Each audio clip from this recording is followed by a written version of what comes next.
I remember the exact moment my life shattered. It was 3 weeks after my wedding. The house was quiet. The kind of quiet that feels heavy, like the air knows something you don't. My husband Daniel was in the shower upstairs. And I was sitting at the kitchen table holding an envelope that had just arrived in the mail. A DNA test. The return address from the laboratory stared at me like it knew something I didn't. My hands were shaking, because I hadn't taken the test. Daniel had. I stared at the results page. At first, I didn't understand what I was reading. Then my eyes moved to the line that changed everything. Probability of parentage, 99.98%. My heart stopped. My husband, the man I had married 3 weeks ago, was my biological father. I couldn't breathe. I couldn't think. Upstairs, the shower turned off. Water stopped running. Footsteps began moving toward the bedroom door. And suddenly I realized something far worse than the truth in my hands. Daniel had no idea either. But someone did, because taped to the back of the envelope was a small yellow note. In shaky handwriting it said, "Your mother tried to take this secret to the grave." And just then, Daniel called my name from upstairs. "Emma, are you okay?" I looked again at the DNA report in my hands. And for the first time in my life, I realized my mother had been lying to me for 26 years. But what I didn't know yet was that someone else in my family had known the truth the entire time. And they had helped hide it. My mother died 6 months before I met Daniel. Cancer. Fast. Cruel. Unforgiving. Her name was Maria Lawson. To the world she was a quiet librarian who loved books and rainy afternoons. But to me, she was everything. Or at least, I thought she was. Growing up, my mother avoided talking about my father. Whenever I asked, she would smile sadly and say the same thing. He wasn't ready to be a father. That was it. No photos, no name, no story, just silence. When I turned 18, I asked her again, "Mom, who is my father?" She froze. I remember it clearly. She was cutting vegetables in the kitchen. The knife stopped moving. Her hands trembled slightly. Then she turned to me and forced a smile. "Some things are better left in the past, Emma." At the time I thought it was pain. Now I know it was fear. Because what she was hiding was something far darker than abandonment. Something that would eventually destroy my life. After her funeral, I began sorting through her belongings. Boxes of old photos, letters, books. But something strange caught my attention. A locked wooden box. Inside were several envelopes, all addressed to the same man, Daniel Harper. But none of the letters had ever been mailed. And every single one ended the same way. "You can never know about her." At the time I didn't understand what that meant. I had never even met Daniel Harper. But fate has a cruel sense of humor. Because 3 months later, I would meet him. And fall in love with him. The first time I saw Daniel Harper, I thought he was the kindest man I had ever met. It was raining that evening. I was standing outside a small cafe trying to fix my broken umbrella. The wind kept turning it inside out. "Umbrellas never survive this city," a voice said behind me. I turned around. A tall man in his early 50s stood there holding a black coat over his head. His eyes were warm, kind, the kind of eyes that made you feel safe. He smiled. "Here," he said, handing me his umbrella.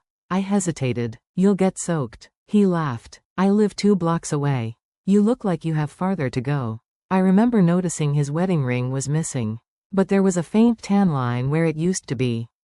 "You lost someone," I said without thinking. His smile faded slightly. "My wife," he replied softly. "Last year." In that moment something inside me broke open. "Cancer?" I asked. He nodded. And suddenly 2 strangers standing in the rain realized they shared the same grief. We walked together that evening.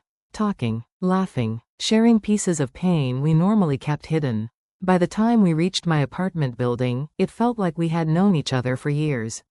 Before leaving he said something that still echoes in my mind. "You know, meeting you tonight felt like fate." I laughed. "Fate?" "Yes," he said. "Like our lives were meant to cross somehow." Neither of us knew how true that really was. Because if we had, we would have run in opposite directions.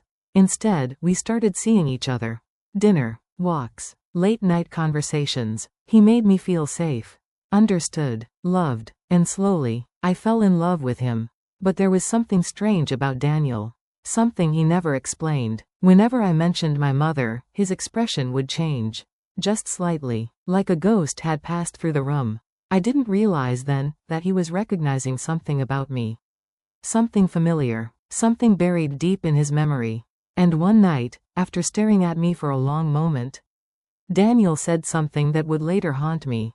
"You remind me of someone I knew a long time ago." I smiled. "An old girlfriend?" He hesitated, then shook his head slowly. "No," he said quietly.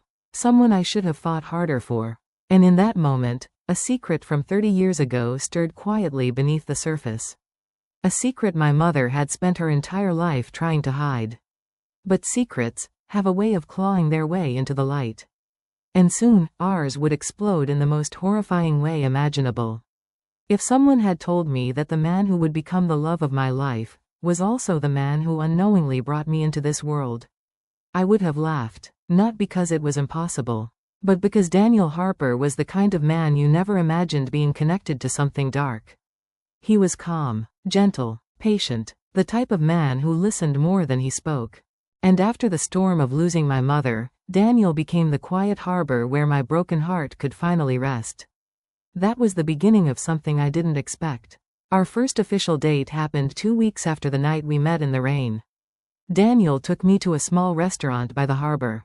Nothing fancy, just warm lights, quiet music, and the soft sound of waves hitting the docks outside. "I wasn't sure you'd say yes," he admitted while pouring wine into my glass. "Why not?" I asked. He smiled slightly. "Because I'm 25 years older than you." I shrugged. Age doesn't scare me. But that wasn't entirely true. What scared me was how comfortable I felt with him. Too comfortable, like we were reconnecting rather than meeting for the first time. Sometimes when he looked at me, something strange would pass across his face. A mix of recognition and confusion. But then it would disappear. And the moment would pass. Over the next few months, Daniel and I grew closer. We spent evenings walking through quiet streets, sharing stories from our lives. He told me about the business he built from nothing. About losing his wife. About the loneliness that followed. But there was always a missing chapter in his story. The years before he married his late wife. Whenever I asked about them, he would smile and say, "Just a lifetime ago." I didn't push. We all have ghosts. And Daniel clearly had his. One night we were sitting in his living room looking through old photo albums. Most of the photos were from his life with his wife. Vacations, family holidays, friends. But suddenly he turned a page and froze. His eyes locked onto one picture. The color drained from his face. "What is it?" I asked. He quickly closed the album. "Nothing," he said, but I had already seen the picture. It was an old photograph of a young woman standing beside Daniel. She looked about my age. Her dark hair framed a gentle face. And something about her looked strangely familiar. Before I could ask another question, Daniel stood up. "I think it's getting late," he said quietly. That was the first time I noticed how nervous he became around certain memories. But it wouldn't be the last. Despite the strange moments, Daniel made me happier than I had been in years. He supported my dreams, encouraged my work, listened to every fear I carried. One night as we watched the sunset from his balcony, he said something that made my chest tighten. "You've changed my life, Emma." I smiled. "You've changed mine too." He looked at me for a long moment. The kind of look that felt deeper than love. Almost protective. "You feel familiar to me," he said softly. "Like I've known you my entire life." I laughed. "Maybe we met in another lifetime." He didn't laugh. Instead he whispered something that, at the time, sounded romantic. But later, it would haunt me. Maybe we did. Everything became real. 6 months after we met, Daniel took me to the same harbor restaurant where we had our first date. The table overlooked the dark water. The moon reflected across the waves like silver glass. Halfway through dinner he grew quiet. His hands trembled slightly as he reached into his jacket pocket. When he pulled out the small velvet box, my heart stopped. "Emma," he said, "I know people will question this. They'll say the age difference is too big. They'll say it's strange." He opened the box. A ring sparkled under the soft light. "But life is too short to walk away from love when you find it." My breath caught in my throat. "I don't want to lose another chance at happiness." His voice shook. "Will you marry me?" For a moment the world stood still. The waves, The lights, the quiet music, everything faded except the man in front of me. The man who had helped me survive the worst loss of my life. The man who made me feel safe again. And without knowing the truth that would soon destroy us, I said the word that sealed our fate. Yes. Daniel's eyes filled with tears as he slipped the ring onto my finger. He pulled me into his arms and whispered something into my hair. I promise I'll protect you forever. But there was something neither of us knew. Something hidden deep inside my mother's past. A secret so dangerous, it would turn our love story into a nightmare. Because someone else had just learned about our engagement. Someone who knew the truth. Someone who had kept the secret buried for 26 years. And when they heard the news of our wedding, they whispered something under their breath. Maria, what have you done? Because the wedding we were planning was never supposed to happen. Looking back now, I realize the warning signs were everywhere. But love has a strange way of blinding you to things that should terrify you. Our wedding was planned quickly. Daniel said something that felt romantic at the time. Life already stole too much time from us, he told me one evening while we sat on the couch reviewing venues. I don't want to wait another year to start our life together. I smiled and squeezed his hand. Neither of us knew that rushing the wedding would bring the truth closer, much faster. There were uneasy reactions going forward with the wedding. When Daniel announced our engagement to his friends, the reactions were mixed. Some congratulated us warmly, others looked uncomfortable. One of Daniel's longtime business partners pulled him aside during a small celebration dinner. I could see them arguing quietly across the room.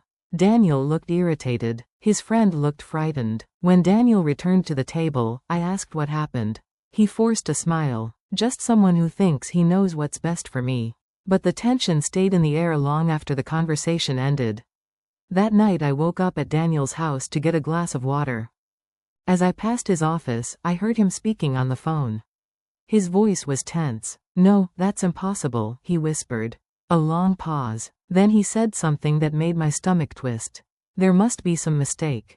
I froze in the hallway. Who was he talking to? Before I could hear more, the office door opened suddenly. Daniel looked startled to see me standing there. Couldn't sleep? He asked quickly. I nodded. Just getting water. For a moment, he looked like he wanted to say something. But instead he smiled and kissed my forehead. Let's not worry about anything tonight. I didn't know then that the call he received that night was the first ripple of the storm that would destroy us. 2 weeks before the wedding, something even stranger happened. I was leaving a bridal boutique when an older woman stopped me outside. She looked at me with wide, trembling eyes. Emma? She asked. I frowned. Yes, do I know you? Her lips began to shake.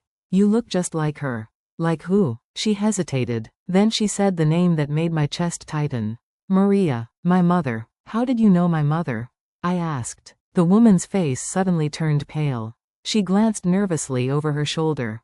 You shouldn't marry him, she whispered. My heart skipped. Marry who? But she was already walking away. Fast. Almost running. Wait, I called. She disappeared into the crowd before I could catch her. At the time I assumed she was just someone who had known my mother years ago. But later, I would learn something terrifying. That woman had worked with my mother 30 years earlier. And she knew the truth my mother had buried. Being busy with wedding preparation, I dismissed what she said. It was wedding time. Our wedding took place on a bright spring afternoon. The ceremony was held in a beautiful garden surrounded by white flowers and tall oak trees. Everything looked perfect. Too perfect. As I stood in the bridal room getting ready, I suddenly felt a strange wave of anxiety. My hands trembled slightly while adjusting my veil. Are you nervous? My friend Olivia asked. A little, I admitted. She smiled. That's normal. But this didn't feel like normal nerves. It felt like something inside me was screaming that something was wrong. Still, I pushed the feeling aside. Outside, guests were gathering. Music began to play, and soon it was time to walk down the aisle. When I stepped into the garden, everyone turned to look at me. But I only saw Daniel. Standing at the altar. His face softened the moment he saw me. There was love in his eyes. Real love. The kind that makes you believe nothing could ever break it. As I walked toward him, something strange happened. For just a split second, Daniel's expression changed. His eyes widened, like he had just recognized something. Then it disappeared. The ceremony continued. Our vows were exchanged. And finally, the officiant smiled. "I now pronounce you husband and wife." Daniel pulled me close and kissed me. The guests cheered. Flowers fell around us. And everyone believed they were witnessing the beginning of a beautiful love story. But in the crowd, one person wasn't celebrating. Daniel's older sister, Margaret Harper. She stood near the back, her face pale, her hands trembling. When our eyes met across the garden, she whispered something under her breath. I couldn't hear the words, but I saw the fear in her eyes. Later that night, I would remember exactly what she had said, because someone standing beside her heard it clearly, and repeated it later. Margaret had looked at the altar, looked at me, and whispered 4 words that should have stopped the wedding immediately. This can't be happening, because Margaret Harper knew something that no one else in that garden knew. Something that would soon explode into the open. And when the truth finally surfaced, it wouldn't just destroy our marriage. It would reveal that the woman I trusted most in my life, my own mother, had built my entire life on a lie. The first few days after our wedding should have been the happiest days of my life. Instead, they felt strangely heavy. Daniel and I didn't leave for a honeymoon immediately. He said he needed to finish a few urgent business matters before we traveled. At the time, I didn't question it.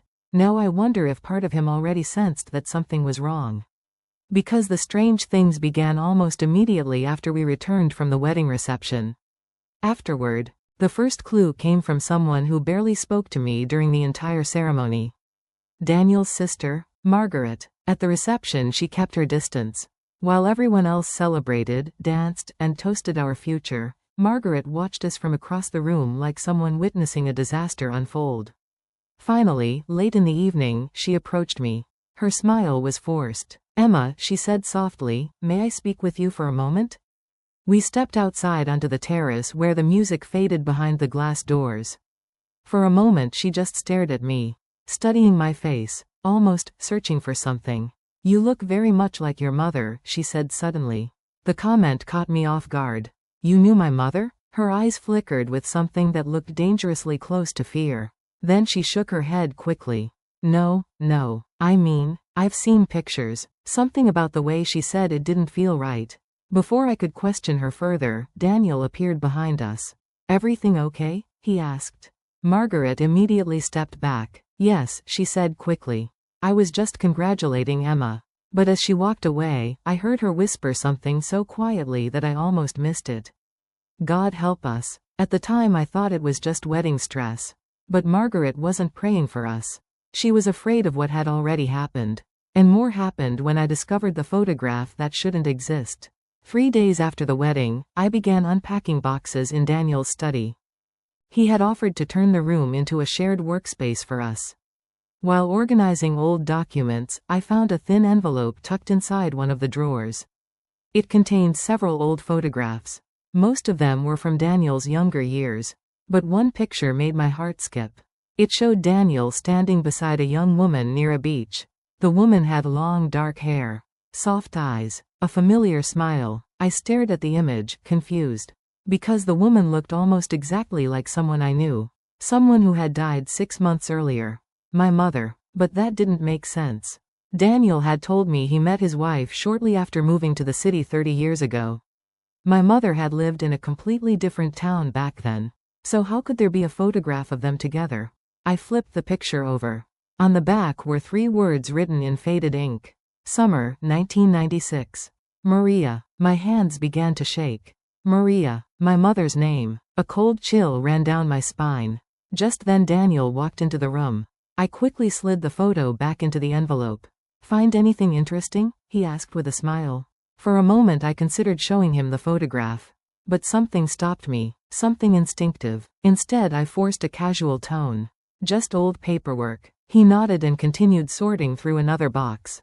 But my mind was racing. Why would Daniel have a picture with my mother? And why had he never mentioned knowing her? The night of the phone call was another night that took away sleep. That evening another strange event happened. Daniel was in the shower when his phone started ringing on the nightstand. Normally I would never look at someone else's phone. But the name on the screen caught my attention. Margaret, Daniel's sister. The call stopped before I could answer. But seconds later a text message appeared. I wish I had never read it. Because the message said something that made my blood run cold. Daniel, we need to talk immediately. She doesn't know yet, does she? My heart pounded. What didn't I know? Just then I heard the bathroom door open. Panicked, I placed the phone back exactly where it had been. Daniel walked into the bedroom drying his hair. Who was calling? He asked. I hesitated. Margaret. His expression tightened slightly. Did she leave a message? I swallowed. No. He nodded slowly. But I could see the tension in his shoulders. That night neither of us slept well. Because even though we didn't say it aloud, something had shifted between us. Something invisible. Something dangerous. The discovery that started everything was closer than I realized. The next morning I decided to return to Daniel's study. I needed to see that photograph again. But when I opened the drawer, the envelope was gone. I searched the entire desk. Every folder. Every cabinet. Nothing. Daniel must have taken it. Which meant one thing. He had seen the photograph too. And he didn't want me to. A cold realization slowly crept through my mind. Daniel had known my mother. Years before he ever met me. But if that was true, why had he never told me? And what exactly had happened between them? I sat there in the quiet study trying to convince myself that it was all just a strange coincidence. But deep down, a terrifying thought had already begun forming in the back of my mind. What if this wasn't a coincidence at all? What if my mother and Daniel shared a secret so dangerous that someone had spent 26 years trying to hide it? And what if my marriage had just exposed it? But the most disturbing clue of all was still waiting for me. Because later that afternoon, someone knocked on our front door. When I opened it, the same woman who had warned me outside the bridal boutique was standing there. Her face looked pale and desperate. I tried to stop this wedding, she whispered. My heart began pounding. Stop what wedding? She looked directly into my eyes. The one you just had. My voice trembled. Why? The woman took a shaky breath. Then she said the sentence that would change everything.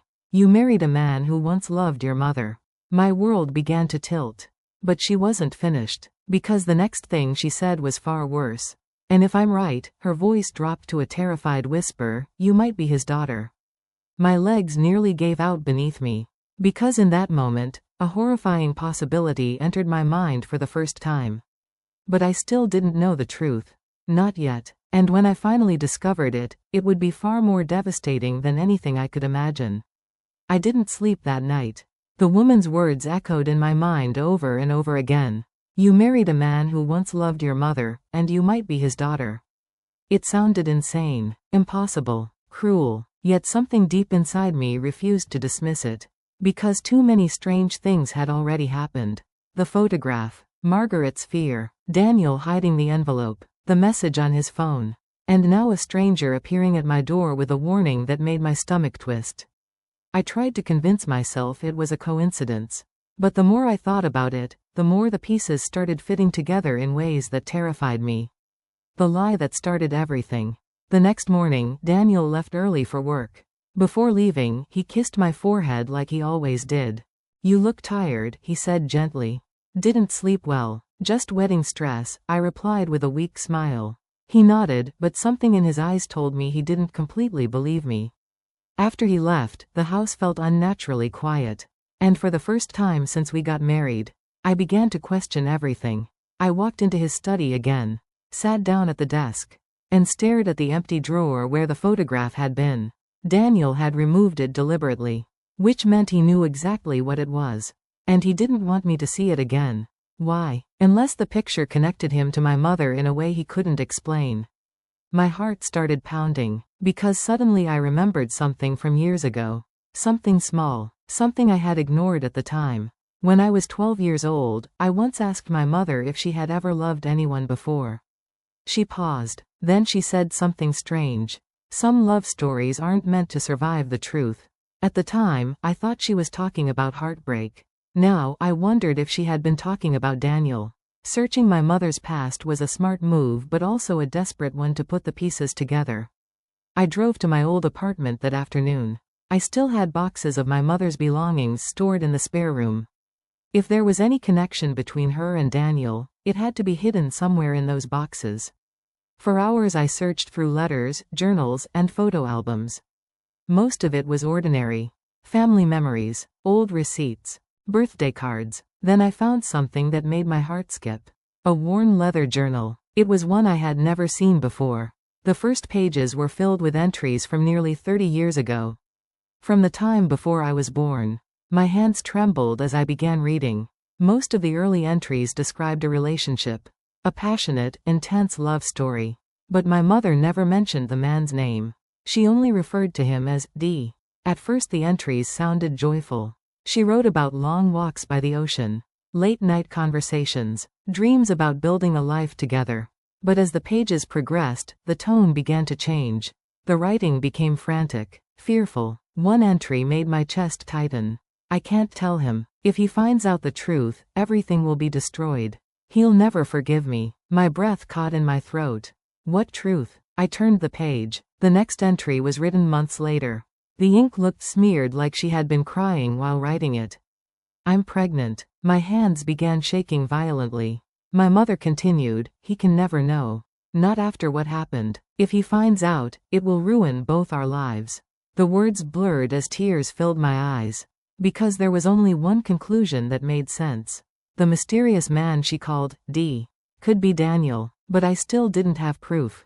And part of me desperately hoped I was wrong. Margaret's terrifying reaction made things even troubling.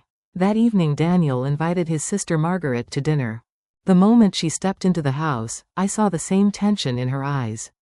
She hugged me politely, but the way she studied my face made my skin crawl. Like she was comparing me to someone else. During dinner, the conversation felt strained. Daniel talked about work. Margaret barely spoke. Finally, she looked directly at me and asked a question that made my heart stop. Emma, have you ever tried to find your father? Daniel looked up from his plate. His eyes suddenly sharp. I forced a calm tone. My mother said he didn't want to be involved. Margaret swallowed slowly. And you never wondered who he was? Before I could answer, Daniel interrupted. That's enough, Margaret. His voice was firmer than I had ever heard it. Margaret lowered her gaze, but I noticed something disturbing. Her hands were shaking, like someone carrying a secret too heavy to hold any longer. The discovery that changed everything. Later that night, after Margaret left, I returned to my mother's journal.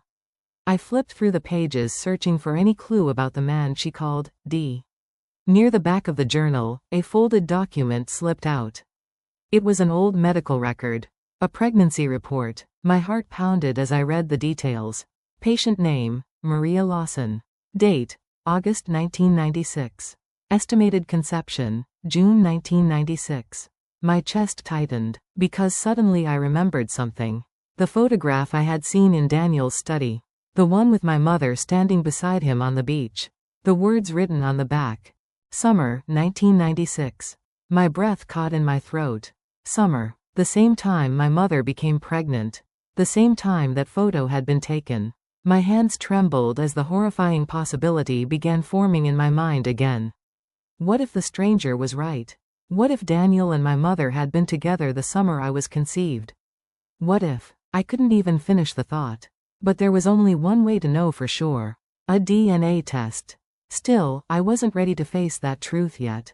So instead, I closed the journal and tried to convince myself that it was all just a terrible misunderstanding.